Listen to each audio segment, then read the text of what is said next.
Tank का भाई आके कहता है दूसरी कंपनी में लड़कियों को हायर किया जा रहा है और वहाँ पे सैलरी भी दुगनी मिल रही है, तो वो वहाँ पे क्यों नहीं अप्लाई करती।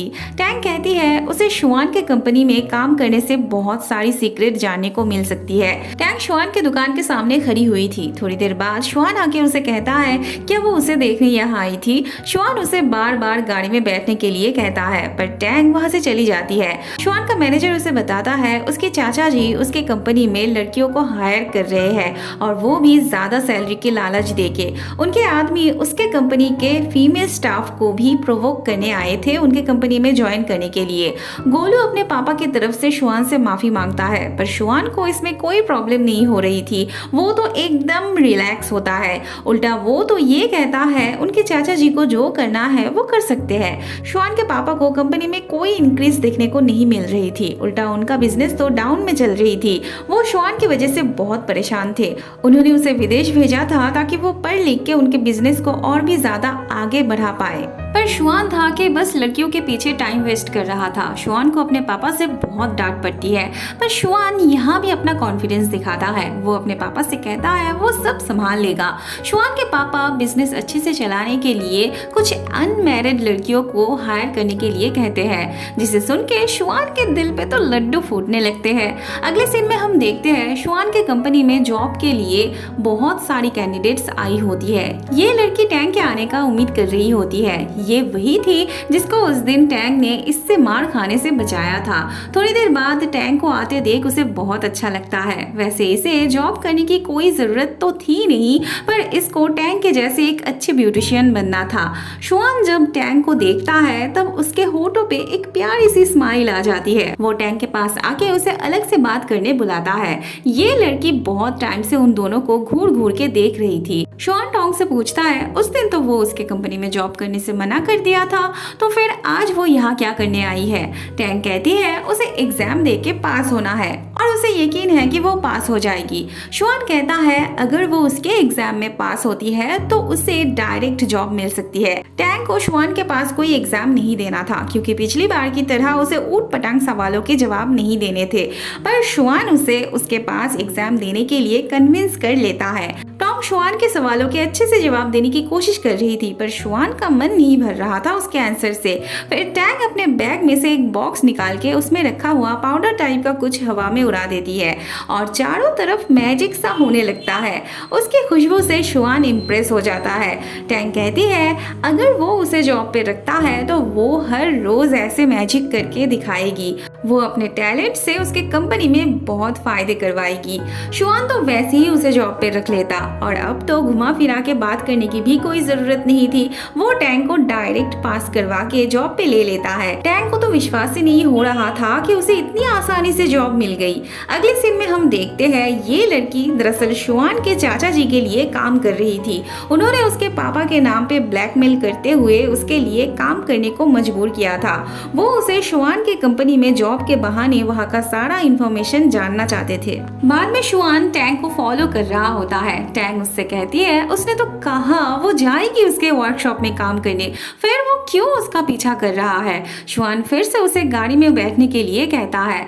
टॉम उसके गाड़ी में उठना नहीं चाहती थी और वो उसे उसको फॉलो करने से भी मना करती है। शुआन कहता है उसने उसके पापा की जान बचाई थी तो उसके पापा ने उसे गिफ्ट देने के लिए कहा था। टैंक उसके पापा के गिफ्ट के लिए शुक्रगुजार थी, पर एक इंसान के जान बचाने के बदले वो कोई गिफ्ट नहीं लेना चाहती थी। टैंक अपने रास्ते चलने लगती है और शुआन उसे फॉलो करते हुए उसे पुकारते ही जाता है। फिर तो वो खुद गाड़ी से बाहर आके उसके पीछे पीछे आने लगता है। टैंक उसे देख के भी अपनी तरह चल रही होती है। बाजार में सभी उसे पहचानते थे, सभी उसे बहुत प्यार करते थे।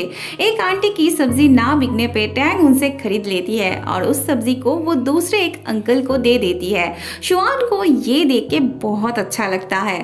थोड़ी देर बाद कुछ लड़कियां आके टैंक के बारे में पूछने लगती है क्योंकि उन्हें टैंक से मेकअप सीखना था। टैंग के कुछ बोलने से पहले ही शुआन उन्हें ये कहते हुए भगा देता है कि वो लोग टैंग को नहीं जानते हैं। उनके जाने के बाद टैंग शुआन पे गुस्सा करने लगती है। ये लड़की भी टैंग को ढूंढते हुए यहाँ आई होती है। टैंग का भाई आके कहता है इस लड़की ने थोड़ी देर पहले बाजार में उनके मॉम को चोर कहा था। दरअसल बाजार करते वक्त टैंग की मॉम गुम गई थी और इसने आके सबके सामने उसके मॉम के हाथों एक चीज देख के कहने लगी थी कि वो उसकी है। वो टैंग के भाई को भी चोर कही थी। टैंग अपने भाई को माँ के पास जाने के लिए कहती है, फिर इसे अपने मॉम की तरफ से भरपाई देना चाहती है। ये कहती है उसकी कोई जरूरत नहीं है, उसे गलतफहमी हुई थी और अगर उसे पता होता कि वो उसकी मॉम थी तो वो ऐसा नहीं करती। वो टैंग को उसकी पर्सनल मेकअप आर्टिस्ट बनने का ऑफर देती है। वो उसे ज्यादा सैलरी भी देना चाहती है पर टैंग को उसकी एटीट्यूड पसंद नहीं आती तो वो उसके ऑफर को रिजेक्ट कर देती है। शुआन भी उसके जले पे थोड़ा नमक छिड़क देता है। शुआन टैंग का पीछा करते हुए उसके घर तक आ जाता है। टैंग उसे जाने के लिए कहती है पर ऐसे में उसकी माँ आके शुआन को टैंग के दोस्त के नाते लंच के लिए अंदर बुलाती है। शुआन बस पानी पी पाता है और टैंग की मॉम आके उसे घर जाने के लिए कहती है क्योंकि शाम होने वाली थी। बाद में शुआन को टैंग से पता चलता है उसके पापा के जाने के बाद से उसकी मॉम को भूलने की बीमारी है। वो कभी कभी अपनी ही बात पे कंफ्यूज हो जाती है। टैंग को अचानक से ख्याल आता है वो ये सब उसे क्यों बता रही है। फिर वो शुआन को जबरदस्ती घर से बाहर कर देती है। अगले दिन टैंग काम पे आ जाती है और रास्ते पे ही शुआन के साथ उसकी मुलाकात हो जाती है। शुआन जब ड्यूटी पे होता है तब वो बहुत सीरियस होके सबको काम समझाने लगता है। टैंग तो हैरान हो जाती है शुआन का ये वाला साइड देख के। शुआन सबको वर्कशॉप के चारों तरफ दिखाने लगता है और उन्हें सारी चीजें बहुत अच्छे से समझाने लगता है। बाद में शुआन 3 दिन तक उन्हें लाल रंग के अलग अलग शेड्स के बारे में अच्छे से जान के आने के लिए कहता है। सभी को ये काम इम्पॉसिबल लग रही होती है पर टैंग इतने ध्यान से उस पेपर को देखने लगती है कि घर आके उसे सारी चीजें जैसे कि पेड़ पौधे, उसके भाई का मुंह, राइस का कलर सब कुछ लाल लग रहे होते हैं। टैंग अपने भाई को अच्छे स्कूल में भर्ती करवाना चाहती थी पर एडमिशन से पहले इस इंसिडेंट की वजह से प्रिंसिपल टैंग के भाई को स्कूल में नहीं लेना चाहते थे। बाद में टैंग को पता चलता है प्रिंसिपल इसका पापा है और ये उसके ऑफर को उस दिन रिजेक्ट कर देने के लिए टैंग के भाई का कभी भी उस स्कूल में एडमिशन नहीं होने देने वाली थी। वहाँ शुआन की कंपनी से कॉस्मेटिक्स की सप्लाई हो रही थी। ऐसे में वर्कर्स के हाथों से सामान गिर जाने पे शुआन उन्हें ध्यान से काम करने के लिए कहता है। वो जब गिरा हुआ पाउडर ऐसे ही बस चेक करने जाता है तब उसे पता चलता है सारा सामान बदल दिया गया है। असली कॉस्मेटिक्स को रख के नकली कॉस्मेटिक्स रखा गया था। वो ये बात जब अपने पापा से कहता है तब वो इमीडिएट वर्कर्स को ओवर टाइम के लिए ऑर्डर देते हैं।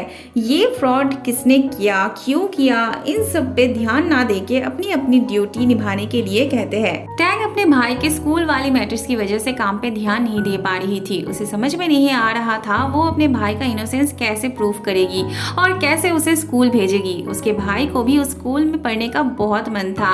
वहाँ गर्म पानी में गुलाब के पंखुड़ियाँ डालते वक्त उसमें ये भी चला जाता है। शुआन की नजर पड़ते वो उस पानी को बदल के नए से शुरू करने के लिए कहता है। बाद में शुआन पूछने आता है वो वाला पंखुड़ियों का प्लेट किसका था। टैंग कहती है उसका। शुआन जब बताता है कि क्या हुआ तब टैंग उससे माफी मांगने लगती है। वो कहती है उसका ध्यान कहीं और था इसीलिए उससे गलती हो गई थी। शुआन काम से बाहर टैंग को जितना पैम्पर करता था ड्यूटी पे रहते वक्त वो उसे उतना ही डांटता है। टैंग कहती है वो आगे से ध्यान रखेगी। छुट्टी के वक्त मोया टैंग से मिलने आई होती है पर उसे पता चलता है टैंग को शुआन से एक गलती की वजह से डांट पड़ी थी और वो खुद से ओवर टाइम कर रही है। शुआन जब वहाँ से गुजर रहा था तब मोया उससे टैंग को सपोर्ट करते हुए बात करती है और वो ये भी बता देती है कि टैंग की फैमिली में क्या प्रॉब्लम चल रही है। ठीक से सब कुछ जानने के लिए शुआन मोया को यहाँ पे लेके आया होता है। अब शुआन तो टैंग के लिए ही टैंग को मदद करना चाहता था पर मोया को लग रहा था शुआन उसकी बात सुन के उसके लिए फिक्र करते हुए टैंग को मदद करना चाह रहा था। बाद में शुआन टैंग को दवाई लगाने आता है और उसे ओवर टाइम करने से मना करता है। अगले दिन शुआन टैंग के भाई के प्रिंसिपल से बात करने आता है। प्रिंसिपल पहले ही बता देते हैं कि वो उस स्टूडेंट को किसी पर्सनल रिक्वेस्ट पे एडमिशन नहीं दे सकते हैं।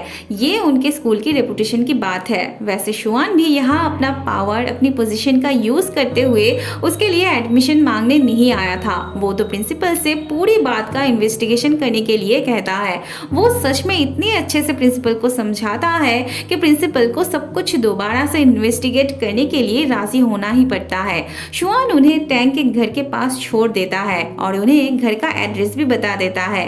अब प्रिंसिपल टैंग के भाई को जानते नहीं थे, इसलिए वो उसे देख के भी पहचान नहीं पाते। वो उसे सबको मदद करते हुए देखते हैं, जिसे देख प्रिंसिपल सर को बहुत अच्छा लगता है। प्रिंसिपल को इतना पता था कि इस जगह पे रहने वाले लोग अच्छे ग्रेड्स के बगैर उनके स्कूल में भर्ती नहीं हो सकते थे।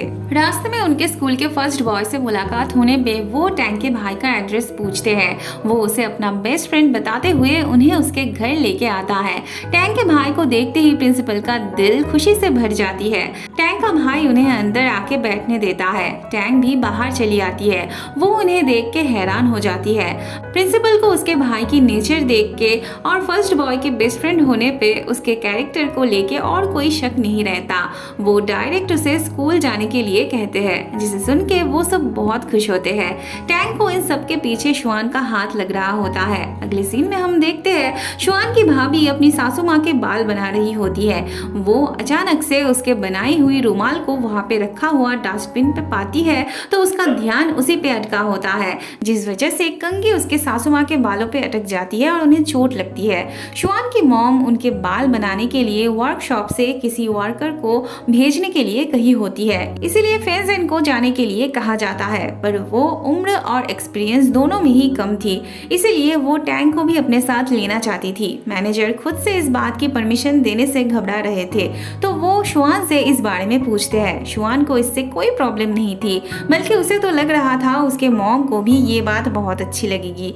बाद में टैंग जब शुआन से अपने भाई के स्कूल के बारे में थैंक यू कहती है, तब शुआन उस बात को डिनाई करता है। वो कहता है इसमें उसका कोई हाथ नहीं था, उसने कुछ नहीं किया। टैंग और फेंजेन को शुआन के घर ले आया जाता है। उनका बगीचा देख के उन्हें स्वर्ग सा लग रहा होता है। यहाँ हमें एक कैरेक्टर को दिखाया जाता है, वैसे पूरा तो नहीं दिखाते हैं, आधा दिखाते हैं और उसे स्माइल करते हुए दिखाते हैं। इसके बारे में हम आगे जाके जान पाएंगे। रात में ये दोनों भूतों के बारे में सोच के डर रहे होते हैं। इतनी बड़ी हवेली और इतना बड़ा बगीचा, दोनों की कॉम्बिनेशन एकदम भूतिया महल जैसा था। टैंग को उतना डर नहीं लग रहा था, पर फेंजेन की बातें और चारों तरफ का माहौल देख के उसे भी डर लगने लगता है। टैंग फेंजेन को पानी देते वक्त एक आवाज से दोनों ही घबरा जाती है। फेंजेन के हाथों पे चोट लगने की वजह से टैंग बगीचे में से घास लेने जाती है। उसके घास लेते वक्त शुआन गुजर रहा होता है। टैंग उससे भूत वाली बात पूछती है तो शुआन कहता है उसने तो ऐसा कभी नहीं सुना। तब टैंग को रिलीफ मिलती है। डर के मारे वो कमरे का रास्ता भूल गई थी, इसलिए वो शुआन से कमरे का रास्ता दिखा देने के लिए रिक्वेस्ट करती है। अगले दिन फेंजेन की तबीयत ठीक नहीं लग रही थी। एक्चुअली वो शुआन के मॉम की वजह से डर रही थी। उसे अपने ऊपर बिल्कुल भी कॉन्फिडेंस नहीं था, इसीलिए वो चली जाती है। बाद में टैंग मैनेजर से उनके इस शहर में रहने वाली बात पूछती है, मतलब वो यहाँ पे कब से थे, उनका होम टाउन कहाँ था, ये सब। पर मैनेजर उसे ज्यादा क्यूरियस होने से मना करते हैं और अपने काम पे ध्यान देने के लिए कहते हैं।